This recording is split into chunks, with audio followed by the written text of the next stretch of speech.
Okay, well, good morning to all of you. First of all, I would like to share the greetings and the thanks on behalf of Madrid Mayor, Mr. José Luis Martínez Almeida, and also on behalf of EMT General Manager, Mr. Alfonso Sánchez Vicente, my boss, actually, both of them, actually. So they really share this celebration of the 700th anniversary. And so I've been told to talk about excellence in mobility. And so in the next minutes, I would like to share with you what do we understand in Madrid as excellence in mobility. And Madrid, many of you probably have already visited the city. We are quite a big city, the capital and the largest city in Spain with 3.3 million inhabitants. That makes a lot of people. If we jump on the metropolitan area, we have 6.6 million people. That makes us the second biggest functional urban area in Europe in terms of inhabitants. And that's a big challenge, because we are also a very important logistic hub. We belong to two trans-European transport network corridors, the Atlantic and the Mediterranean. And we play a key role, no matter if we are talking about economy. So just the economic activity of the city accounts 12% of the total GDP of the country, jumping to almost 20% if we think at the regional level, metropolitan level. Briefly, daily, on a daily basis, more than 15.8 million trips are done in the area, in the whole area. And that's a big challenge. It's a very complex ecosystem. And we have also stepped onto the future, because in terms of mobility, we are working a lot on very ambitious projects. For instance, on the right-hand side, you have the biggest urban regeneration project in Europe at the moment, is the new North District, with more than 1 million square meters that has been designed from scratch, keeping in mind sustainable mobility. So pedestrian mobility, public transport, cycling, etc. Public transport, of course. We have Plaza de España area, which is being turned into a pedestrian area, connecting the West Park with the Royal Palace Park. It's a very green area now with a very distinctive style of gardening.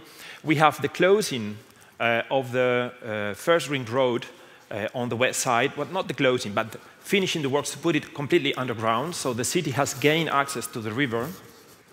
Or we have Chamartín station, which is going to be an avant-garde station. Today it's a very big station, actually it's the biggest one in the city, but it's going to really explode to the future, becoming a landmark of the city, connecting high-speed trains, subway, regional trains, urban buses, interurban buses. So all this, keeping in mind these sustainable mobility principles, fostering cycling, new cycling lanes, removing bridges that were barriers, physical barriers within the city, and extending the pedestrian areas. And it's all about evolution, and it's been mentioned before. I really like the slides of Mr. Mayor of Vilnius about evolution in the city. This is a picture of the central heart of the city, Plaza Mayor. So it was the main big old square in the old times. And this picture is from the 16th century.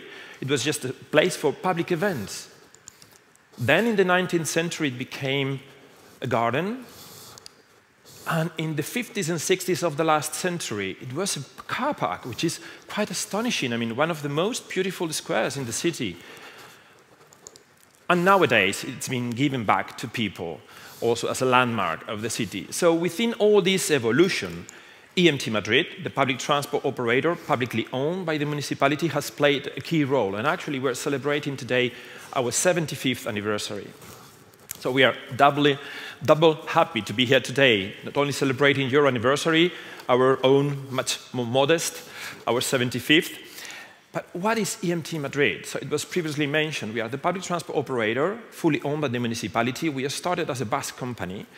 Actually, we're one of the biggest bus operators in Europe at the moment, with more than 2,000, almost 2,100 buses. More than 215 lines, 219 if I'm correct, lines, 19 of them fully electrified. We have more than 10,000 bus stops. We have publicity in more than 4,000 bus shelters. We move around on a regular year more than 400 million passengers just by bus. And within this evolution, since the decade of 2010, we've been adding other mobility services to our portfolio, such as underground parking facilities. We have more than 28 with more than 12,500 parking lots, providing electric charging for electric vehicles in these parkings, more than 100 charging points, including fast charging. We're managing also the tow trucks for parking enforcement, the e-bike sharing system with more than almost 4,000 bikes and 264 bike stations, 2 different services, free-floating and station-based. We manage also park and ride facilities with added value services such as lockers for parcels or safe places to park your bike, or the cable car, as well as consultancy for all the public transport operators all across the globe and all the municipalities. These are just some assets. I will not stop here. Maybe the fact that our main aim is to provide these integrated and client-oriented services to foster sustainability and efficient mobility. But what is very, or even more important, I mean, the most important thing is to achieve this is to have a strategic framework. So what we have done is basically to transfer international and European roadmaps into local level. We are talking about the Sustainable Development Goals, but we are talking about also the European Green Deal. We have taken quite a big advantage of the Next Generation funds, more than 100 million euro, to launch and to keep moving towards sustainability, no matter if we're talking about infrastructure or rolling stock, many other projects. At the city level, the main roadmap is being set by Madrid 360 Sustainable Strategy, which sets the framework with more than 200 initiatives, including, for instance, the development of zero-zero bus lines, so zero emissions and zero cost for the users. We have 2 of them to foster people using public transport to get into the low-emission zone of the city, but also this electrification of bus lines. We have also the new Sustainable Urban Mobility Plan, Madrid 360, which puts in place these specific measures, and we have our own strategic plan up to 2025 to become a reference in the urban mobility ecosystem of the city, to phase out diesel, and to put in place all the decarbonization targets. So within this strategic approach, we have all the business lines. I'm sorry because the slide has moved a bit, but what is more relevant here is that we foresee more than 1,000 million euro investment in the next years to cope with all this strategic approach. Especially, you may think, yeah, we have a big bunch of budget, especially for bus purchasing, but also for infrastructure. And all this way towards the future is based on 4 main values, our core values as a company, which is innovation, sustainability, accessibility, and vocation of service. So, thinking about innovation, we've been 75 years innovating. Of course, I don't pretend you to read all this, but just some main, let's say, facts. In 1994, EMT became the first bus operator in using compressed natural gas buses. Our first pilot using hydrogen dates back from 2001. Back in that time, between that date and 2006, we had 4 hydrogen buses already being tested in the city. In 2007, we bought our first fully electric bus. It was a microbus. And then, in 2010, for instance, we were also the first operator in providing free Wi-Fi on board all our bus network. 2017, we purchased our first 12 meters long electric bus, and in 2019, we implemented all the contactless payment systems on board, either with credit card, NFC through the mobile phone, QR code, or the conventional tickets, no matter if it's a monthly transport card or a single ticket. And last but not least, this year, by the end of last year actually, we phased out all the diesel fleet, and we have these 19 electrified bus lines. I will let you know afterwards. So, going through this innovation and jumping onto sustainability, We've been doing a very, very big effort in electrifying the fleet. Today, it's around 8%. We have 180 buses, fully electric buses, including the first induction charging bus line running on a commercial basis, the bus line number 76. And we expect to reach a quarter of a fleet, 25% by 2025, and a third by 2027. That is really a big effort, a very big effort. But we are very glad because we have phased out already all our fleet, all our diesel fleet by last December 13th. So since very few days ago, Madrid has become the first big major European city running on a 100% clean fleet according to the European Clean Vehicles Directive, which includes compressed natural gas. So that's very good point. And we have helped the city achieving also air quality targets. Also, Madrid, last year, for the very first time in the last 12 years, has met the European air quality standards. So we are really glad to be an active player on the sustainability of the city. But, you know, moving towards decarbonization or sustainability is not just buying buses. That's relatively easy if you have the funding. You need to invest a lot in infrastructure transformation and gaining excellence in infrastructures. These are some renders of how it will look like, the new bus depot, the fully electrified bus depot that we are building at the moment, in the place of a former existing one in La Lipa. It will become the biggest roofed and fully electrified bus depot in Europe in a few years, with a total capacity of 318 fully electric buses charging by inverted pantographs. We have analyzed the different charging procedures. We consider that using inverted pantographs is the best suited option for us, of course, together with the smart charging software. And we are really looking forward to the opening of this center.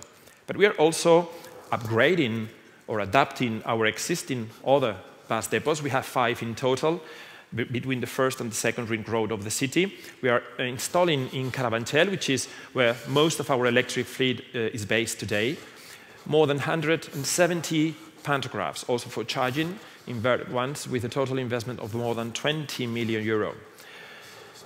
This is how it will look like. It's almost finished, so it's really very near to reality.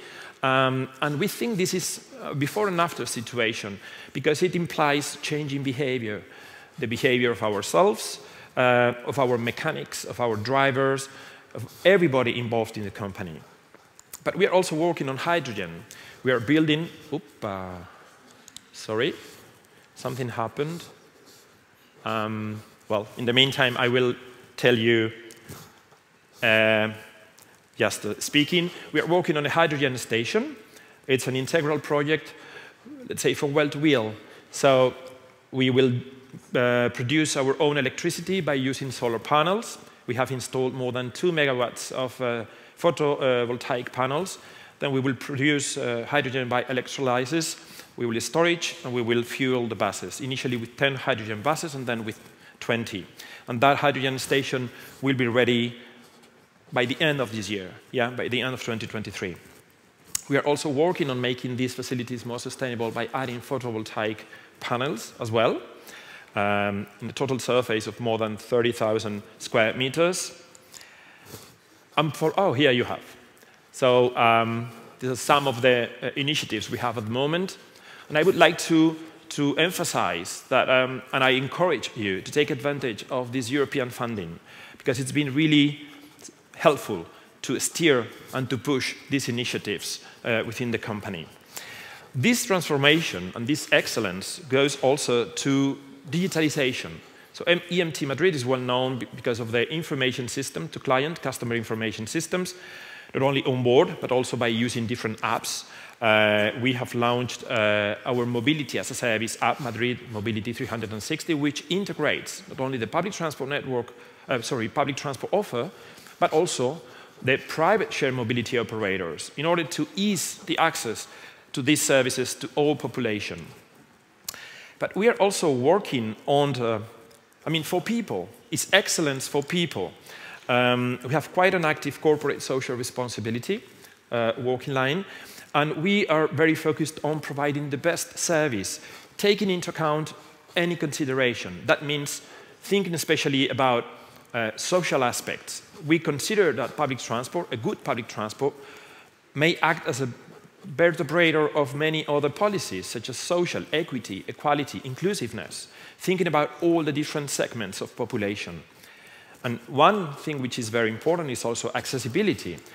All the fleet of EMT has low floor, ramps for wheelchairs, kneeling system, information for people with reduced mobility and any sort of impairment, visual or audit. So that really plays a key role, and we have very active cooperation with different stakeholders, associations, to gain this. So, yeah, as a summary, it's a transformation for the future. We need to think bold, it was mentioned before, and we need to think ourselves as a key player and believe in ourselves. Of course, it needs effort, you need to upgrade also your own skills, and also you need to have this political willingness and support that has been already mentioned, of course. But we are very confident, really. And last but not least, it was also mentioned by the presentation of Mr. Mayor of Vilnius, is about sharing excellence and sharing knowledge, learning from others. So participating in different networks or organizations, but also investing in research and innovation, for instance, such as the European-funded projects are. We have now 6 active projects that touch many topics: electrification, multimodality, ITS. So it's a very good way to share knowledge. So that is from my side. Quite short and brief. Thank you very much.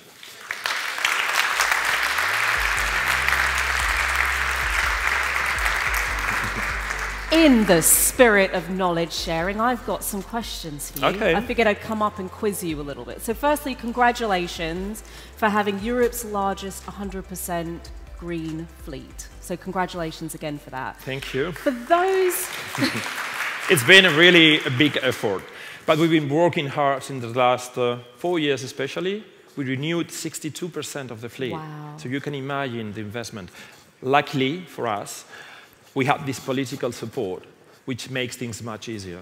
So that's a big point. I'm guessing it makes things easier, but not without difficulty. So, knowing what you know now, what could you do, or what would you recommend to others who are on a similar journey that might make the path a bit smoother for them to get to that end point? Because, you know, when you start, even with the best political will behind you, there's always challenges, which means we always have learnings, and those in the audience have the benefit of learning from yours. Well, if we talk about electrification, for instance, we would have liked to know better the evolution of technology. I mentioned that we bought the first electric bus in 2007, and there were microbuses, and up to 2017 we didn't purchase any more. Oh. Because the technology was not moving forward as quick as we expected. It is true that in the last 5 years that has really boomed, so the market is capable of providing better products really suited for the operational request we have. So that is one of the main key aspects. There's been other difficulties on the way. For instance, I didn't mention, but it's a very key aspect for you to know. It's in 1985, the Public Transport Authority at Madrid regional level was created, the Consorcio de Transportes, and that was really a very cornerstone for the public transport network. They are in charge of planning the infrastructure for public transport, planning the service, the funding scheme, the fare system, and the branding. So all the operators are integrated within this public transport authority, and that has really meant a before and after situation. They cope with the demand of 1,600 million trips per year, so that's really a lot. Yeah. And you're arguably, I mean, you're in the fortunate or possibly unfortunate situation where the public transport system is 100% owned by the government. But did you have involvement from the public sector that might provide some lessons for others, perhaps where they're in a situation where it's part government, part Private sector, yes. Yeah, well, I mean, the approach I have shown you is how Madrid city is managing public transport. That doesn't mean that you can't have a private public transport operator. Actually, many cities in Europe and beyond have a public transport service managed by private operators. So there is no problem in that. In Madrid region, for instance, EMT is the biggest bus operator, but we have up to 40 different transport operators. Some of them are private. They mostly run in the suburban area. So there is no problem. If we get into how we are cooperating with, for instance, private new mobility providers, which is really something which is at the top list of many concerns in cities, but also in many other places, is, for instance, shared mobility. Car sharing, moped sharing, e-scooter sharing, bike sharing. The city of Madrid today has one of the widest offers of zero-emission shared mobility services. We have quite a bunch of companies, and we are very fluently cooperating with all of them. We have integrated them in the Mobility as a Service app. We cooperate with them in working groups, and we see them as allies, not as competitors. I mean, being honest, once you reach a certain size of a city, the backbone of the public transport system must remain under public transport, mass public transport services. Otherwise, you can cope with the demand. But these private new shared mobility services or emerging services can really play a key role complementing public transport, perhaps first mile or last mile, or in suburban areas where the characteristics of the urban sprawl doesn't make public transport so competitive. So you need some additional services, and they can really play a key role. So I do see a perfect combination of both. Yeah, yeah. I could stand here and ask you questions for another 25 minutes, but I'd be between these folks and their lunch, and I don't want to be that person. Okay. So, Sergio, thank you so much for joining us today. Give them another warm round of applause. Thank you.